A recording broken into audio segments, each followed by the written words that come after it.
मैया 21 फेब्रुवारि बे 21 फेब्रुवारि दिनखालिनो जोंनिनो मानगोनां गेदेमा बर' हारिनि थाखाय गावनि जिउखौ बाउसोमनानै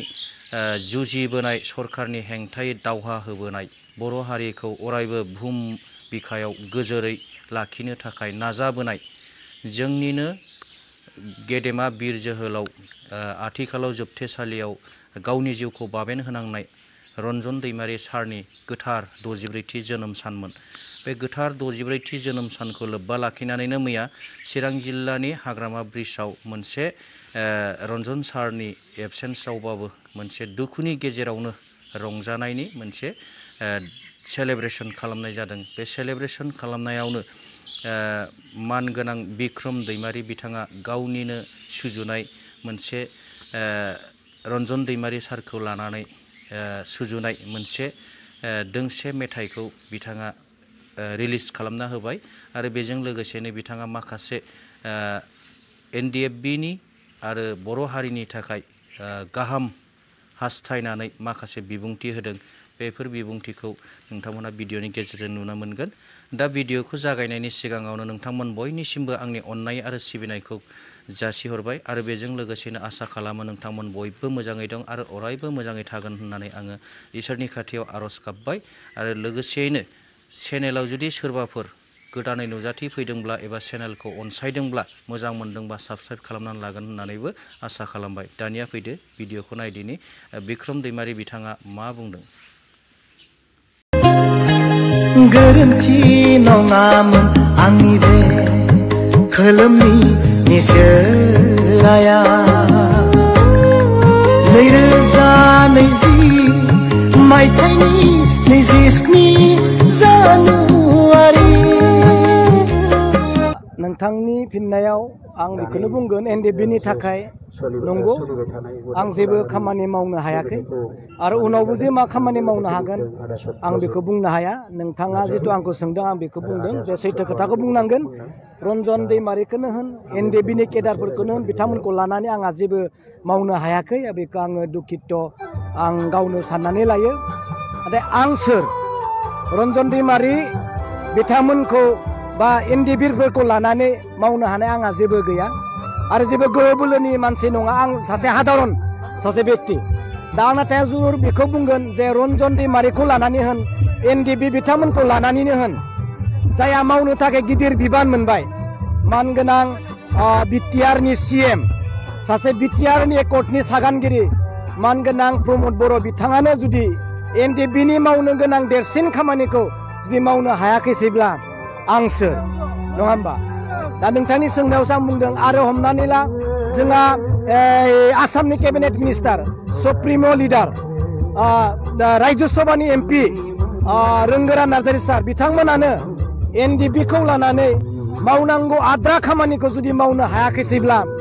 बिक्रम दैमारिया सोर नङा होमबा? दा दिल्लीयाव थानाय रायजो सभानि MP रोंगोरा सार बिथांमोना दिल्लीयाव दङ। बिथांमोना NDFBनि थाखाय मा मावदों आं दिनै बुंनो हाया। गोबां आद्रा थानाय खामानिफोरखौ दिनै फोरमायो। बे खामानिखौ जुदि मावनो हायाखैसैब्ला दिनै आं मा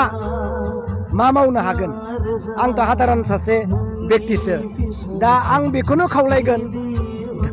दाबो सम दंबावो NDFBनि थाखाय मावनो जायफ्रा दिनै बर' लिडार हमनानै ला BLT सुक्तिनि गेजेरजों BLTनि बड'लेण्डनि मुभमेन्टआव गोबां न'खरा मुंख्लं जाबाय। बे मुंख्लं जानाय न'खरफोरनो BLT सुक्तिनि बा BTAD बा BTCनि सुक्तिनि गेजेरजों हाग्रामा महिलारि बिथाङा गोबां मानसिखौ गोबां मुंख्लं जाय न'खरफोरनो जुदि साकरि होनो हादोंब्ला निस्सय प्रमद बर' बिथाङाबो हानांगोन आरो मावलांनांगोन। जितु सम दंबावो आसा खालामदों मानगोनां प्रमद बर' बिथाङाबो BTR सुक्तिनि गेजेरजों बा BTRनि मुभमेन्टआव बड'लेण्डनि मुभमेन्टआव मुंख्लं जानाय न'खरफोरनो BTR सुक्तिनि गेजेरजों एबसुनियाव जानाय मुंख्लंफोर NDFBनि गेजेरजों जानाय मुंख्लंफोर बड'लेण्ड मुभमेन्टआव बिथांमोननो मा होनना बुंगोन रिहाबिलिटेसनखौ होगोन बा साख्रिफोरखौ होगोन होनना आङो मिजिंथियो। नंगौ रन्जन दैमारि सारा दासिमबो जोबथेसालियावनो दङ आं बेखौ बुङो। नाथाय आं बेखौनो बुङो रन्जन दैमारियाथ' BTR सुक्ति जानायनि सानसे आगोलनो गबायमोन नङा होमबा रन्जन दैमारिया बिटिआर सुक्ति जानायनि सानसे आगोलनो गबायमोन बेखौ केबिनेट मिनिस्टार बै समनि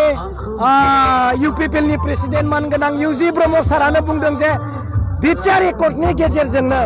मानगोनां रन्जन दैमारियाबो जोबथेसालिनिफ्राय उदां जाबाय नङा होमबा बिथाङा उदां जानायखायनो बिटिआर सुक्तिनि सानसे आगोलनो बिथांखौ रिलिज खालामनाय जादों नोंथांमोना नुदों बिथाङा रिलिज जानायखायनो मोनसे फिसा देरा बिथांनो लुना होनाय जाबाय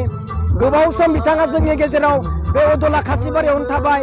बयबो नुबाय नाथाय मानो थाखाय बिथाङा जोबथेसालियाव थाहैफिननांगौ बिनि रहस्यखौ नोंथांमोनासो मिथिसिगौ इसोरासो मिथिसिगौ दाख्लैबावै आङो रन्जन दैमारिनियाव थांदों बिथाङा मोजाङैनो दङ मानि थाखाय थानांदों बिटिआर सुक्ति जानायनि उनावबो गनायनि उनावबो मिथिबाय नङा होमबा मानगोनां इउजि ब्रह्म सारा लाख लाख मानसिफोरनि गेजेराव सुबुंफोरनि गेजेरावनो बुंदोंमोन जे रन्जन दैमारिखौ जों साबायखर होयो बे एकर्डनि गेजेरजोंनो रन्जन दैमारिया जोबथेसालिनिफ्राय उदां जाबाय नङा होमबा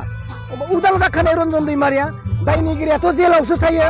जेसेबां भिआइपि जेसेबां गिदिर लिडारानो जा बियो सेन्ट्रेल जेलाव थायो नाथाय बिथाङा दिनै जेलाव गैया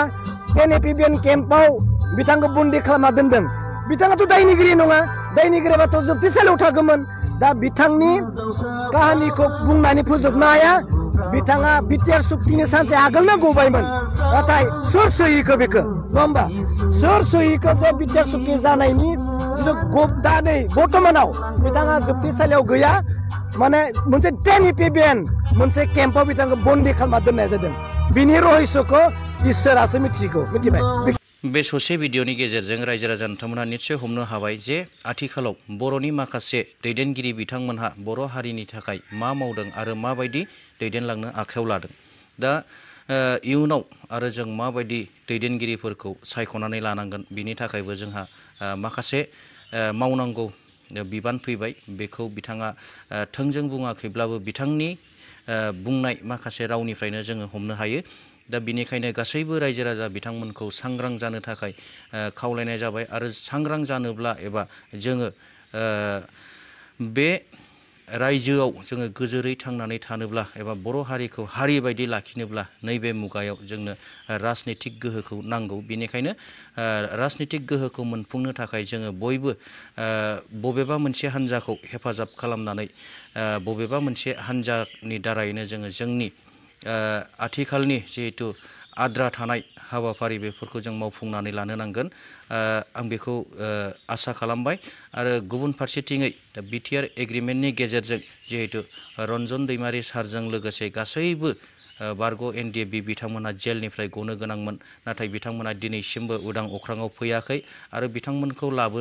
उदां अख्राङाव लाबोनांगौनि थाखाय सोर साबेसे दैदेनगिरिया खामानि मावदों बिनि सायावबो सन्देह जानानै फैबाय बेनिखायनो गासैबो रायजो राजा बिथांमोनखौ बे बिथिङाव सांग्रां जानानै उननि समफ्राव जाहाथे मोजाङै मोजां गाव गावनि मोनथाय आरो हारिनि जौगानायखौ नायनानै गाव गावनि बेसेन गोसा भटफोरखौ माने मोजां दोलोखौ सायख'नानै एबा जाय दोलोआ हारिनि एबा ओनसोलनि जौगानाय लाबोनो हागोन बेखौ मिजिं थिनानै भटफोरखौ होनो थाखाय आंबो बे भिडिअनि गेजेरजों गुरै खावलायहरबाय आं दिनैनि भिडिअखौ गोलाव खालाम सानाखै एसेयावनो दोनथ'बाय उननि भिडिअ फिन लोगो मोनबावगोन गोजोन्थों थेंक इउ